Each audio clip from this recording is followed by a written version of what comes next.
गौरव पथ निर्माण पूर्व से ही मुख्य मार्ग में ट्रकों के बेतरतीब खड़े रहने का सिलसिला अब भी बदस्तूर जारी है।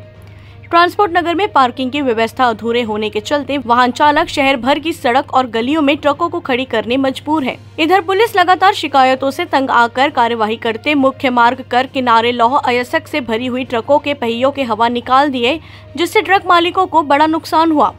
गुस्साए ट्रक मालिक थाना पहुंचकर बरसात में ट्रकों की पार्किंग में दिक्कत होने की समस्या बताई। उन्होंने कहा कि ट्रकों के पार्किंग के लिए बनाई जा रही ट्रांसपोर्ट नगर अधूरी पड़ी है। बरसात के दिनों में गाड़ियां फंस रही है, जिसके चलते वाहनों को ऐसे खड़ी करने की नौबत आई। इसके बाद टीआई अमित पाटले ने बरसात तक कुछ रियायतों के साथ मुख्य मार्ग के मध्य इलाके और रिहायशी इलाकों में पार्किंग नहीं करने की हिदायत दी। आपको बता दें, मुख्यमंत्री के घोषणा के वर्ष बीत जाने के बावजूद ट्रांसपोर्ट नगर का काम शुरू नहीं हो सका है।